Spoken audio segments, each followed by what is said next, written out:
Hello and welcome to CBR's Dynamic Duos. I'm Tiffany Crivelli and we have got an amazing episode today. Writer Scott Snyder and artist Greg Capullo, that's right, the award-winning creative team behind the New 52 run on Batman, stopped by to have a conversation about their careers in comics and what's next for them. What's great about these two is they're not just colleagues and amazing at what they do, but they're also friends. So this conversation becomes much less of an interview and more of just a couple of pals hanging out, talking about memories and what's to come. So get yourself ready for this next episode of Dynamic Duos. Well, I think one of the things that, fans would most like to learn from Scott is, can you describe just how thrilling it is to have been working with me so long? It is thrilling. It is thrilling, and I love you. I feel like the thing that I get most excited about working with you, beyond getting to hang out and spend time together now, because we're like good, real, we're like family, is that out of everybody I work with, you're the person I think the most that inhabits the story in a way where from the acting to every design to every line, every environment, nothing is left out. Everything is so fully imagined. Everyone has a different style that I work with.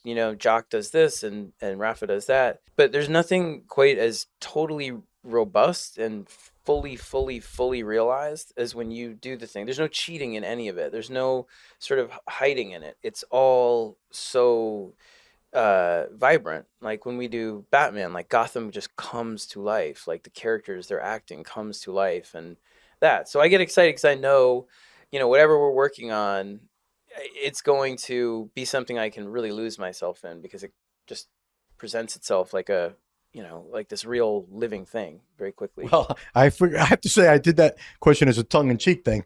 So thank you for such a serious and complimentary answer. I have to give the credit to the guys who instructed me, when I was a kid trying to learn this stuff, right? Because I'm an older guy. So, I had like Jim Shooter and John Romita Sr. and Larry Hama, all these real professionals who really knew their craft, teach me how to do what I do. I just am following the guidelines that they told me I had to do. But on to a serious question and a more serious question. So, I'm a big admirer of your writing. I say all the time, how much depth is in your writing and how there are so many layers and you put so much love into the craft. At what age did comics really appeal to you that you said, I want to do this now? And I have a follow-up question, but go ahead. I always wanted to do it. I never remember. I wanted to be a comic book artist growing up. But I wanted to be like artist writer, so I fell in love with, I don't even remember my first comic because my parents say it was this, they still have it. Like it's of course he knows my parents and they're like embarrassingly supportive for, I'm like, I'm a writer. You're supposed to hate this. But they're just always like first in line, but they, the age, though? Yeah. I do remember really falling in love with, Batman stuff in particular, like the Denny and Neil stuff that was reprinted. Probably 8, 9, and then at 10, but at 10 was when Dark Knight Returns came out, and that I still have my original 4 copies. And I was always going to the store with my dad. He would take me every Wednesday to the old Forbidden Planet that was over on 11th and Broadway when they had like the upstairs and downstairs. And there was another Forbidden Planet over by the tram to Roosevelt Island that we'd go to when I went to my friend Frank Sue's house, and he was the one. His parents let him get all the R-rated comics. So I remember we'd go and it was like, all right, Faust. Yes, I love you, Frank, to this day, wherever you are. But of course, your parents were no good, but that's all right. Exactly.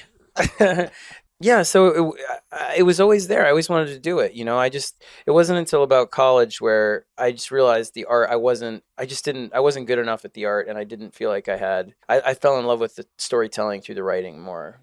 So my follow-up is, all right, because I knew you would originally wanted to do, and illustrate as I do. Now that you see how grueling and how it grinds an artist to a pulp, are you now going, phew, I dodged that bullet. I'm glad I'm a writer. Every time I'm like, could you draw the 5 Batmobiles crashing together? And that I'm so glad I chose my own career path. But the funny is I was going to ask you too as a question. One of the things I was going to walk in and be like, what is your least favorite thing about me? Your least favorite, my least favorite thing about you.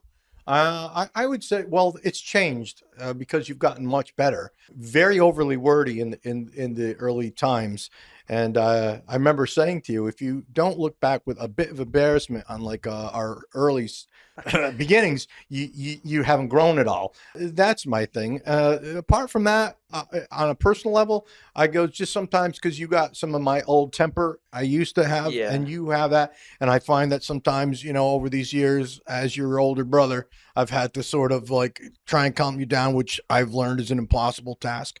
It's once you're in that head zone, that's the thing. And so that's the most thing. It's not something I dislike. I feel bad because you're such a sweet guy. I've always made the joke that I need a Scott Snyder plushie doll, right? Because he's such a sweet, and and when you squeeze, the eyebrow goes up. It'd be awesome.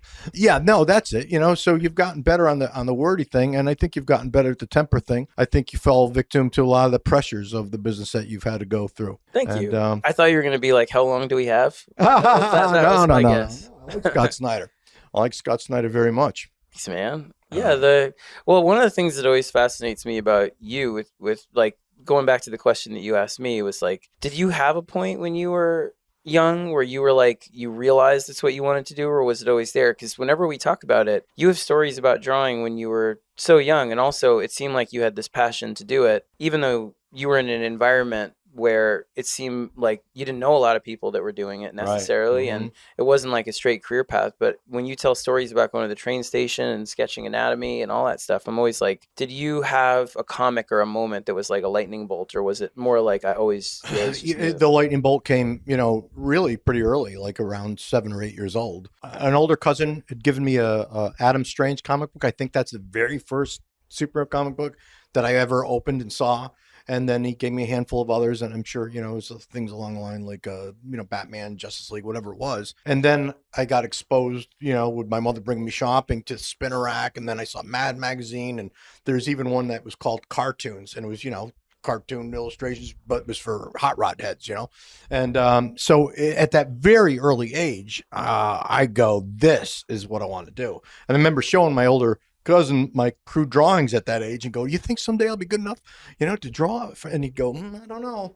Yeah, he goes, what are you going to say? A dopey little kid who can't draw very well. So no, it was really, really early. And I was practicing that stuff when I was in junior high. I knew that's what I wanted to do. I just had to do it. I got straight F's in algebra because they give me once they put the alphabet in with my numbers, I really checked out. So I would just take the test paper, turn it over, and I draw Captain America or whatever, straight F's. But at the time, you had paper report cards, so I just changed all the F's to B's, right? So mom was good. You got B's. It says you're a big fuck off, but here you're getting B's. So if you just applied yourself, those would be all A's. I'm going, yeah, right. So, but yeah, I just was drawing those heroes, and that's what I knew I wanted to do. Well, was there a moment you realized you were good enough, or was there? Well, I got several beatings at Marvel telling me I wasn't good enough, in the beginning. And in the beginning, they were very kind, they were positive, you got potential kid and you need to work on this and a bit on that. But Larry Hama, who I love Larry Hama, just, I have to get that out of the way, was by far the hardest, but straight shooting, no matter if it hurt your feelings. And I remember him saying to me, he'd make fun of my hometown, the way it was pronounced, Schenectady. I'm sure back in Schenectady, everybody thinks you're great. Your friends all tell you you're awesome and your mother loves your artwork.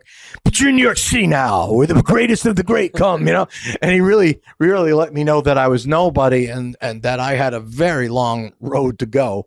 And so, yeah, it took a while before I graduated to a point where finally Ramita Sr. took me in, and he's actually the one who went knocking on doors. After he had tutored me the final rest of the way, it was after I had done some Gore Shriek stories, and I brought in some of that stuff that had made print, and then he gave me his critiques, and then started going around going, you got to get work for this guy, So it didn't happen for me just like that, Yeah, it's so weird looking back, like being young, and I like look at that stuff that I kind of auditioned with, and I mean, like now 20 years later and you're like, oh my God. But at the time I thought it was amazing. You know what I mean? Like I was so sure I had it. And like, God bless the people that were like, you're not quite there yet, but you know that they're like that we're instead of just being like, this is awful. Well, you know, the thing like I that. say is, you know, you when you're bad, you can't see how bad you are. No. You have to get some degree of being good at it to realize where your flaws are. It's a horrible, horrible thing. I just remember the stories I thought were so good and they were terrible. You know, and all my superheroes were like ripoffs. You know, it was like Blue Panther or whatever, like just the worst. So now, you know, you and I didn't know it when they paired us together that you lean toward horror. I guess a couple of things is like, did that get into you through literature first? Did it film first simultaneously? Did you buy like creepy comics? And I mean, where at one point did you start to lean that way into their comic writing? What was that path like? I mean, I think where it comes from is I was always a kid that struggled with anxiety and fears, and I worried a lot. I see it in my kids sometimes too, which, you know, we're working on. But and I would just worry and worry and worry about something that I couldn't get it out of my head sometimes. And as I've gotten older, I've learned to deal with it a lot better. But back then, weirdly, I started to find that reading really scary stories, some of the old EC comics, I had collections of like Tales from the Crypt and the Vault and the Old Witch, you know, and the Vault Keeper and those. It was Jack Davis and Johnny Craig and the like that stuff, and Stephen King. Experiencing something really terrifying on a page or through a story was like a safe way of allowing yourself to sort of worry and be, you know, nightmarishly kind of unokay, because you knew you were going to come out of it the other side. And so I think that's what made me gravitate towards horror in general. Was like it was almost like riding a roller coaster, where it's a safe way of getting scared and excited. So I wound up by age 8 or 9 or 10, just horror was my thing. You know, I read all the Stephen King stuff that I could get my hands on. I loved horror movies. And it was when I remember like there was an old video store, I grew up not far from here actually. And it was called the Video Stop on 26th and 3rd. I've told you this story, but they wouldn't rent R-rated movies to kids, but they would deliver them to your house if you called. So it was like a neighborhood secret. At that age, it was the 80s. So it was like Halloween and Michael Myers. And then one day I got Night of the Living Dead, and my friends were going to come over and we were going to watch it. And I watched it first, and I was so upset because it was black and white. And I was like, this is going to be awful. Like, it's not a slasher movie. It's not Sleepaway Camp 2. And like, I watched it and it really upset me, like really bothered me. It was the only movie that gave me like nightmares, you know, nightmares about zombies. And I couldn't figure it out why. And I decided I didn't like the movie. I didn't want to. And over time, now it's become like my favorite horror movie for that reason. What I realized was when horror is done right and it forces you to confront your fears that way, it's a pure, powerful form of conflict. It's you up against the things you're most afraid of. And it's a space where you can really wrestle with those things in powerful ways, you know. And that movie has all stuff about the 60s and social critique and all of it. And it was the fact that I was watching something where every character I thought was going to make it out alive. Spoiler, if you haven't seen it, everybody dies. But it was 60 something years ago, so you've had plenty of time to see this movie. Dies. And the bleakness of that, and the fact that the real monster you realize at the end is how we behave under those pressures was so powerful, you know. So it really is like horror. It's always been my favorite genre, I think, from a young age to now, because when I was young, it gave me a safe way to experience things that, you know, I didn't know how to deal with very well in my own life. But then now I love it as a vehicle to be able to really look at the things that frighten me for my kids and about the world and all that stuff. Yeah. I remember when I was like apologizing to you about when we got on Batman, it was going to be all like superhero-y, and then we did Joker, and I was like, oh, this is so, you always tell it better than me, but it was like, you know, I was like, God, Greg, I'm so sorry. This is like all dark and gory. And you're like, I know this is hard on you. And I'm going, I drew Spawn for a decade. Are you kidding me? This is like I'm in my bathrobe with comfortable slippers. Are you kidding me? I don't have to shave or shower to get through this. This is nothing. So well, and then we were at cons and people would bring up your Gore Streak stuff, and it's like a baby with like the entrails wrapped around. I was like, what was I thinking? I could have gone so much darker. But the thing about it is, you know, my career path is so not as I would have predicted. X-Force, that was in my sights, doing superhero comics. That was it. And then, you know, I went to do Spawn with Todd, and everybody goes, wow, Greg's the horror guy. And like, I've never been into it. It was never a thing. Gore Streak, the only reason I did it, it was a local publisher that was giving new artists a chance. So any door that opened, I was going to walk through it. So it wasn't that I go, oh, cool, I like horror, I'm going to do this thing. It was like, that was an opportunity. So I did it. And then I'm like, I'm at Marvel, everything's cool. I'm doing what I really always wanted to do. Then Todd drafts me and I end up doing this dark stuff for 10 years. And then, and then after I did Haunt with Robert Kirkman, which Kirkman loves his gore. And so I go, God, I'm just typecast now. I'm on this, and they go, Greg is so great at it. He must always been into it. I'm like, no. And so at the time I married Jamie, her two kids were 14 and 6. And so at 6 years old, I go, I can't even really share some of the stuff I'm doing because it's so gory and everything like that. So I'm like hiding my artwork away and go, you know what, I need to go more mainstream, both for, some, better income and also, so I could share my craft with the kid who doesn't give a shit about it, right? He's all video games. He didn't care. But I'll go mainstream. And so I was going to do this thing for Marvel, and then it was going to be DC, and they offered me Batman. And Bob Harris, who was the editor-in-chief at the time, goes, I got this writer I'd like you to put you with, Scott Snyder. And I don't know anything about Scott. And then you find out he's a horror writer. And so I'm drawing the last page of Court of Owls and guys, knifed up to the wall, stuff like that. And I go, I can't get out of it. I'm typecast, man. I'm this horror guy. And so so this was just unplanned. So I've just given up. Okay, whatever. The darker, it doesn't bother me. I've done it. It's comfortable. Apparently people tell me I'm good at it. So, okay. Somebody told me that they would kill to see us do like My Little Pony together. And I was like, the challenge of that would be so fun where it's like, like no gore, no thing. Like, I'm sure it'd wind up being gore or whatever. Pony find a way to make it dark. I would. Pony. Yeah. Now I'm thinking. Now I'm like, oh. Well, what's one thing you wish people out there knew about your like what it's like for you work-wise, like about your work and about what you put into it that they might not? I think, all the people who do what I do when they got into doing this had no idea, right? You got your book off the stand, beautiful, colorful, action-packed, and you go, wow, that's awesome. It's like like somehow it just formed out of magic, know? And then you get there, and I remember one of my very first gigs, it was a What If issue. I think something about Armor Wars. It was an Iron Man story or something. And to make the deadline, I had to work for 48 hours straight without a break. And I remember vividly, I had a lap board, and I'm in the bed, and at the tail end of that 48 hours with no sleep or anything, my body was actually going shuddering, at it. And one of the last panels, I didn't complete the figure. He has no arm. The bullpen had to draw in the missing arm. I was so out of it after 48 hours of no sleep. So what you don't realize, and the only thing that takes this from just being complete fun joyride of drawing comics and storytelling and bring stories to life is the deadline. If there were no deadlines, it would be just like you're a kid having fun, like you do in your free time now if you're not a professional. It's the deadline that hurts you, and it's the thing about it is I shouldn't still be the hot kid, right? Because I'm not a kid. I'm an old man, right?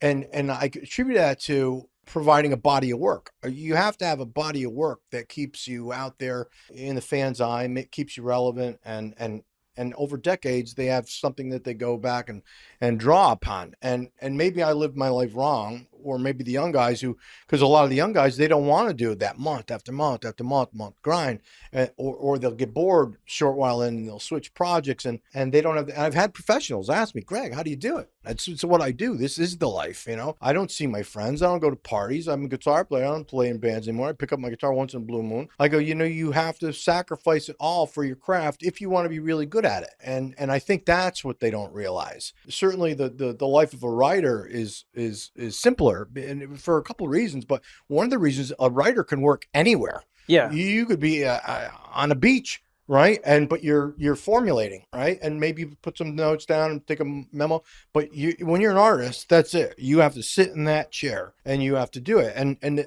the thing you don't realize, and you can withstand a lot more when you're younger, but it's taxing on the body. I've friends much younger who go, "Oh, my back is shot, my neck is shot, I got carpal tunnel." I'm lucky. The worst thing that I found that I've happened is I've destroyed my leg vein. So they call it venous insufficiency. So my blood doesn't pump out. So if I stay in that chair a long time, those ankles and feet get really inflated. So it's a demanding job now. So love it. If you want to do it, do it. I wouldn't have chosen a different path. I love that I'm a comic book artist. It was my dream, and I wouldn't have wanted to done my life differently. But it's hard to find that balance to where you could preserve your health while doing this gig. And that's the thing that, so have a passion for it. Otherwise you'll burn out fast. Well, that's like the advice too. I mean, that's that I would give young writers, even though it is much less strenuous, I think, than art. But being with you, seeing how hard you work, it's funny to me. I think it's one of the reasons we get along so well on the project is, you give everything to it. And it's easier on me to do that, but it was because when we first started working on Batman, we were so different. Like you were used to outline, more Marvel style scripts. I was used to every word, every reference, everything. But it was the moment that I saw your designs and how thoughtful and how, again, like how fully imagined they were, where I was like, you live in the whole story, you're giving the story everything. And I knew quickly once we started talking that we were both gonna always put the story before everything. Oh, absolutely. And the same, like, personal. I mean, it's not like, I love my wife and we have a good relationship, but same in the way that it's much harder on you, the amount of stuff you have to do. But it's weird. It's like a weird paradox because it is one of the things that I think makes the people gravitate towards the work that we do, is because I think hopefully it shows up that we do both pour everything into the story once we're on it. You know what I mean? The thing about it, and it could apply to writing, you could just be formulaic in your approach and bang it out, and you'd be competent, be great. And me too. I've been doing this for 30 years. I could just sort of relax and not worrying about it being the best it can be, and just, but I don't think either of us is built that way. And thing is, after 30 years of me doing this, I still approach it like I'm trying to get a job. You know what I mean? It's exactly. Like, what is the best camera angle? What is the best? I will, and you've known it because you've heard me say it, so obsessive to the point, because body language can have so much impact with the slightest change. I mean, I'm talking a head tilt that's here to there can make a big difference. And that's how psycho I am about this stuff. So I'll erase that head, same exactly perfectly drawn head, just tilted that much more. And I'm not a digital artist, so it's not like I just capture and go click. I have to erase that goddamn thing and do it again. So, but that's how obsessive I am. And I know that you're obsessive, because even when he's given me scripts, I mean, down to me drawing the last page, he's going, "Can we change this last thing on this page here before you get there?" So it's not like he even puts it to bed. Even after he's got it all written, he's still on the way there going, and sometimes there's a time where it can't change it because I'd have to go back and redo this stuff, and can't have that one. But plenty of times along the way, the ship has been steered a little bit because he never stops. Yeah, and a lot of the time I'm inspired by what you did already. Like when you're handing in the pages, it gives me an idea, and then I'm like, oh, I have a better way of, executing, steering this. Yeah. I wonder too, like I know we've kind of asked this to each other sometimes, but to go to a con like this, and we've worked together now over a decade, and we've done different things and events and Batman and our own stuff, and we go to do other things and come back together, and then to show up to a booth and still see a line like that, it's very moving, you know what I mean? And I always wonder, I'm like, what is it about us together that draws people in or makes them really stay? And it's funny because I do think there's like just the creative aspect of it. Like I think a lot of it is kind of what we just said. Like we click in a way on a story because we both have the same kind of maniacal sensibility about making it the best thing that we've ever done always, and that's it. Like letting nothing out the door that doesn't stand with the best stuff, if not is the best stuff, is the best thing you've done. But then the other thing that's nice is they've been with us through so many moments. Like I feel like maybe it's also because, again, like you're my brother, like you're my best friend, like we're family. And they've been there through that. They've been there through the moments, through the growth. Like,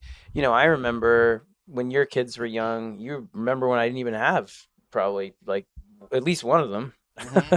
But the idea of them being a part of that trajectory, because we've been pretty open about when we didn't get along when we started, and then all your fault, not mine. it was my fault. I was kind of an asshole back then, but I was just scared of everything. Kind of. I would say with great certainty. It's on camera now. See, I admitted it. I was just terrified. I was terrified when we started Batman of being on. I felt like somebody who was my kid's super into baseball. I used to have to remember my sports analogies were awful. I didn't know any sports, and I was like, it's like throwing a touchdown in the last quarter of the final inning, right? But now I know. But it's like if I felt like somebody who played minor league baseball, it was just starting, and then got picked to pitch in the World Series, Game 7, like. It felt completely out of my league doing Batman. And then they told us it was going to be number 1.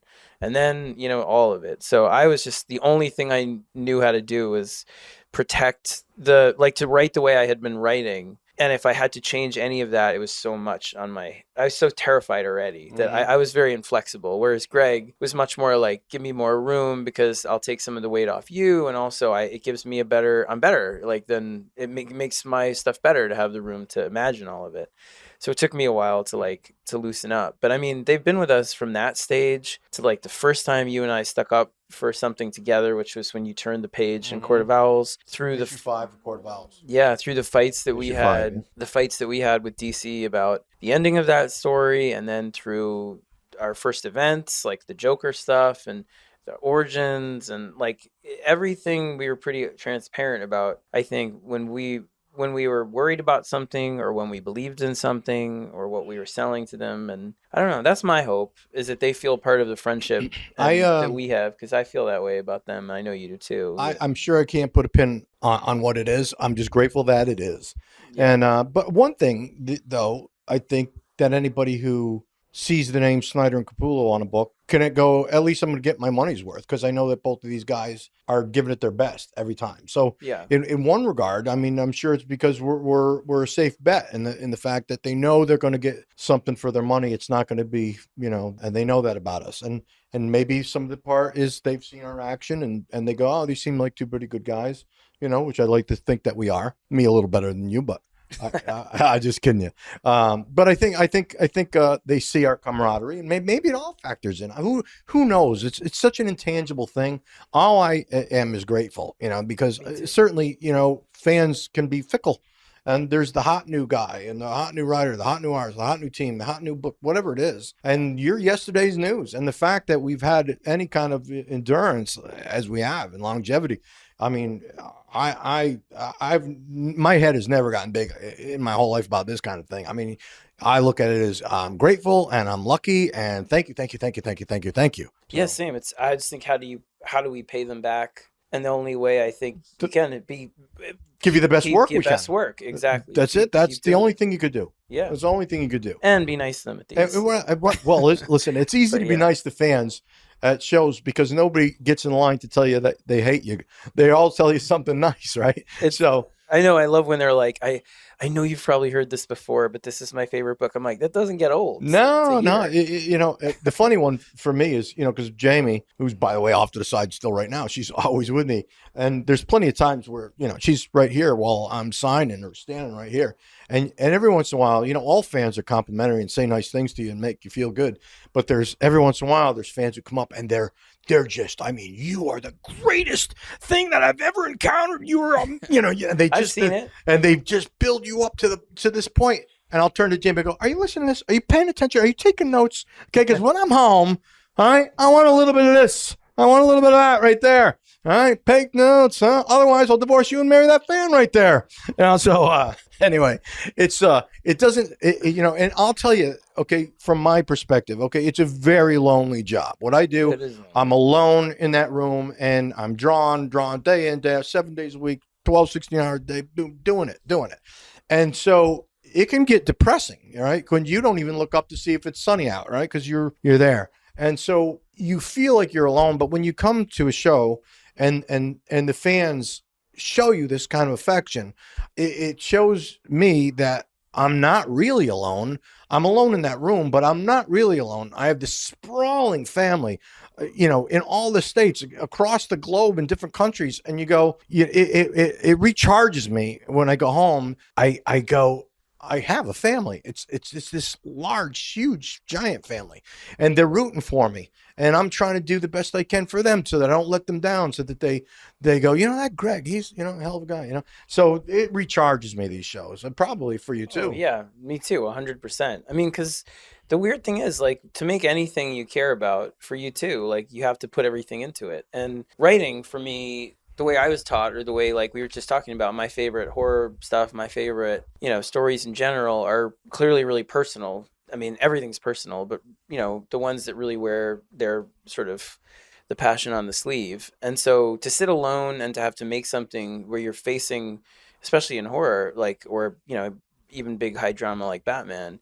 your own fears, where I would tell Greg, like, this arc really is the Joker. It's the Joker, and he's coming after Batman with his family, and he's got his face cut off, and it's going to be badass. But I mean, that arc was when I was it was dad for the second time, and I was really scared of being a father. And that's what Joker is saying to Batman, and that is, you don't really want a family. You want to go back to just being you and me when we were young, and not have to worry about being responsible.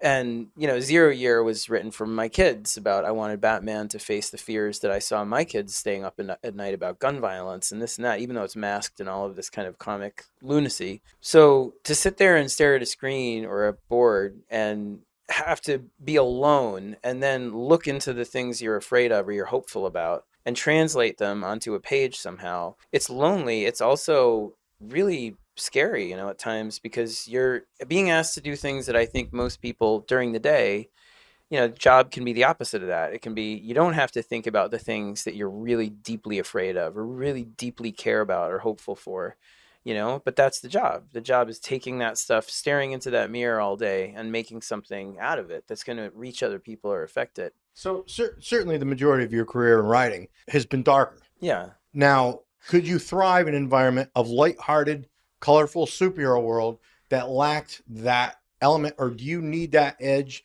Do you feel that that's so entrenched in your writing style and your personality that you wouldn't want to be, apple pie?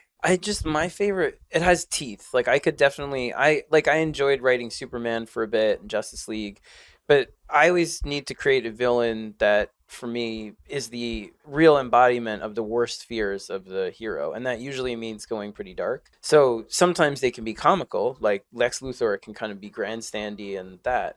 But what he's saying in Justice League, where he says, deep down, people want villains to win. They want to be villains and not heroes, is a dark, scary thing I worry about in this climate now. You know what I mean? Like, in our country and for my kids and that. So there's no way not to go there. I always have to go towards the things I'm afraid of, even if they don't wind up being visually scary on the page. Mm-hmm. They're still the things that keep me up, So it's dark in that regard. See, because I'm a proven horror, obviously. I wasn't a horror guy, and I've drawn a whole lot of horror. Now, I just set out to be a commercial artist, right? So that meant, whatever the gig is, you do it, right? Yeah. And so My Little Pony, sure, I could draw that. You want to do, zombies? We could do that. So I just go where, the job, dictates that I go. Whereas you're saying, yeah, I need that element. But I think with you, though, too. Like you're saying, yeah. couldn't write My Little Pony. I could. It would just be dark. It would be dark there, but I could do it. I think I would rise to that challenge. Like that. Barbie. You could do Barbie. Black and whatever, pink Corvette. I feel like people would totally line up to see us do, like, She-Ra, or like Barbie or something like that. So I'm up for it. I'm up for the challenge. But I think that one of the things that I know that you always say, like, you go wherever they say, but at the same time, like, I think you bring such, not darkness, but you bring such an energy to it that it's hard for me to imagine sometimes you don't phone it in, is what I mean, on anything. Oh, no, never. And so I see you bringing your own emotions to it all the time too, and that. I think the thing that I kind of veer away from, that I think you would too, is flat. Like stand up, like slapstick comedy on the page wouldn't really work for me unless it had some kind of which I imagine would be the same for you. Not that you couldn't do it. The way that Marvel raised me, because it was Marvel Comics who raised me. I just see myself as a film director, right? And so if you're a good film director and you know how to direct a film, pretty much you should be able to take pretty much any screenplay and turn it into something. It helps to be able to, and this is where the older I get, the better I get at it is the acting, as you mentioned. Now, I remember one of my first submissions to Marvel, and I don't even remember who it was. They were looking at my portfolio, a couple editors at the same time, and the one turns to the other. He goes, "This one can act." So they saw it early on. Now, whether I don't know why I could tap into that at an earlier age, but the older you get, the more experience obviously you have in life. So you have a deeper well to tap into to bring those characters to life, and you are painting your emotions on them, the things that you've experienced. I remember when I was doing Reborn, Mark Miller, and the grandmother, she was dying, afraid of dying, and I remember thinking of my grandmother and seeing times where my grandmother was crying and how awful that seemed to me, and I drew upon seeing my grandmother cry and superimposed it on that scene. So it's your life experiences. And then there's the technical aspect, which, you have to learn basic things like the 180 rule, this character stays that side, that character, it's established, whatever. But then on top of that, that's where anybody could just follow the paint by numbers, but where, I try and always go and is to really think about where that camera will be most effective in exerting the right feeling and emotion and whatever into the page. And as you said, how we've always put the story first. I'll tell you, being raised in a '90s environment, right? A lot of the guys, and good for them, because great resale when they sell the original art, pinups and splash pages and boom, and they actually sacrificed, in my view, good storytelling, good film directing in order to get those pages, which fans love them, and you made a lot of money selling those pages later. I don't do that. He's given me great stories, and there's been times where you could go, I'll make this a big shot, but I don't, because I don't think it serves his script the best way. I always just go, oh, I don't get the cool, sexy page, but I know that this number of panels and these things are going to sell what he's trying to say. So I treat it just like I'm a film director. When I get Scott's scripts, I'll read them, and what happens for me is I see a movie play in my head, and so but I don't do it with one pass. I go through and I read his story 3-4 times for a few reasons. One is that I really want to understand what he is trying to say, because I don't want to fumble that ball. My job is to take what he wants to say and elevate that, and to bring that out bigger, make it flower. And so keeping that in mind, and that's what's paramount to me. And so while I'm seeing the film, as I go through, because we're doing comics and not film, then I have to go, what will work on paper? Not everything that he has written will work on paper. Great scene. And if I had 3 cameras, oh my God, what I could do with that scene. But it doesn't work, in the world of 11 by 17 here. And so I'll have to modify that. So as I'm reading through, then I'm making my editor cuts. I'm going, okay, I like that idea, but on the floor it goes. I can't do it. Won't work as well. And so I reread it over and over until I think I have the best path. And that's when I sit down and start doodling to see if it actually works as I think it will in my head. And once I got that and I go, yeah, that works. That's great. Or I need to change that shot. It'll be better if I do it this way. And it's only then that I sit down and start penciling those pages to bring your story or anybody's story to life.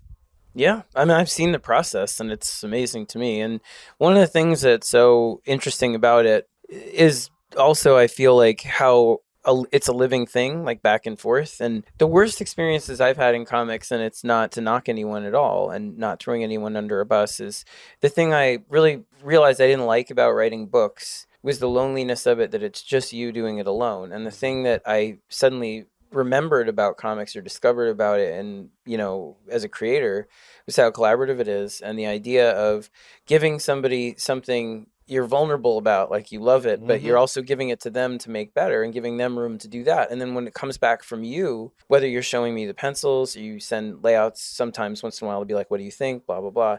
That sparks whole new ideas that then it would never be with somebody else. It would never be the same story with just different art. The whole thing changes with each pass based on the things you're bringing to light, the things you're elevating in it. Give me story ideas, and it goes back and forth. And there definitely is a special energy working with you that way for me. Like, I know I can't wait when it starts coming back, and my brain is like wide open to the idea of like, okay, how do I now improve on what I had because he's improved on what I gave him, and that, and like See, that. this is the fun of it, you know. I mean, there certainly can work in it. People thrive in it where it's one guy and he's calling all the shots. I don't think that's what comics should be.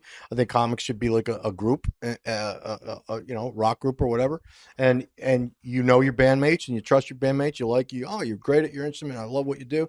And that's it. You each do your part and you come up with something better. And it's like improvising too. If you're all just jamming, right? Which Yeah. I've been in bands where you're not there to rehearse a song at that moment. Just you're laying down jams, you know, and all this spontaneous stuff unfolds. And that's happened with us. And Death of the Family comes to mind. And you know, the face was cut off. And so I said, well, it's no longer on ice. So it's going to rot, and rotten meat smells and it attracts flies. So I started buzzing flies around, right? So that wasn't in the script, just something I go organically needs to happen. And then I told my colorist, FCO, go, and as this goes on further, make the skin look more and more rotten, right? And so as the story goes on, we added all these flies. And so when it came time toward the end of the book, and Scott was intimating that maybe Joker had made his way into the Batcave, and we had teased that idea. And so when we got to the end page, there was a computer screen with the element HA. And so we were going to go, that's how we end it, with the Joker going, ha. And Scott texts me or phone me, whatever. And he goes, we need something special, extra, you know, if you come up with anything. And then it was only at the last minute, like a lot of stuff happens, the improvisation is I go, I'll put a fly on the screen. And he goes, that's perfect. And so that reinforces the question. So was Joker there? Now, certainly flies can make it into the cave on their own, but it was the perfect thing. The fly was established with the Joker. There's the and it just all tied together. And that's one of the beauties and one of the joys and fun part of comics is sometimes you don't even know where you're going entirely, and you have all these little pleasant surprises. And we've done it before where I'll use like circles or something as a motif, and he'll see that unfolding. Yep. And so he starts writing it into the pages that are coming forward. And so then it becomes an established thing. And so, but this is the stuff that out of the gate you didn't have. And along the way, you cultivate it. And at the end, you have this wonderful thing that people just go, oh, that's great. They planned all this great stuff. And you go, no, not really. Well, some of it, a lot of it, but not all of it. Yeah. I mean, I know, just to close, like, I think the thing that's with you, I mean, with everybody, and what I was going to say is the experience that I never liked was when you just hand a script and the art comes back and there's no interaction. And with you, and I think with everybody I work with, but with you more than anybody, the back and forth to me is what makes the thing special and unique as you go. 'Cause the goal, honestly, in comics is to find people that are going to make the work better than you could by far. True. And once in a while you look out and you meet people you become friends with and make you better people, like you have for me, and better creators. It's true. Like, you know, like you said, you've helped me through many things, but also creatively as a mentor and all of that. You know, you find people like you've helped me become a much better writer, someone I'm much prouder of on the page than before. And that's, you know, the most you can ask for in comics, I think. Yeah. Well, both are attributed to I had more years in it, both in life and in comics. So, you know, you gain a little bit of wisdom, you know, hopefully. Hopefully. And so whatever little bits I've learned along the way, whether it's how to conduct yourself in a personal way or professionally in comics, I'm just, you know, sharing with you some of the things that, you know, I learned along the way. Well, thank you for putting up with me in the early years too. I appreciate you know, it. the money I know that I you was send me paying- on the side helps, you know, but Yeah, Bob Harris Still was a like paying you sniper. off on the side too. It was like I always imagined there was like a fund where it was like, you know what I mean? Like every time I did something annoying where there was like, all right, pay up, Bob. No, but Bob was supportive of me. Like when I wasn't happy with some of the ways that the book was being edited when we first got Yeah, I together. remember. I remember like, you know, I provided the dead space above Batman's head, and then it came back with the word balloon on Batman's head. And then the editor going, looks great, right? I'm going, okay, I can't fire you, but now I'm assistant editor. And there's along the way where I'm editing the copy and the balloons and moving them, I started to show Scott how it could be more effective. If you break this balloon, you're saying all this, and that's great, and we'll say all this, but it'll have more power if we like cut it here and we add it to this panel here, and because those are just tricks.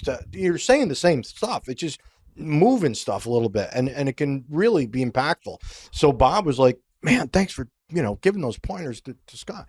And it's like, and he picks right up, right? Once I go, this is some things you could do. He's not a slow learner, right? So he starts to pick them up and incorporate it.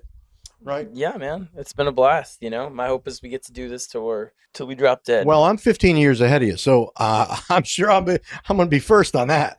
Sadly. I got 3 kids though, so I'm going to lap you. I feel like I'm going to lap you. Well, I'll tell you, I warned him against having Quinn, and I love Quinn, right? But I go, this is going to ruin our relationship because now, and he's never at the shows with me, right?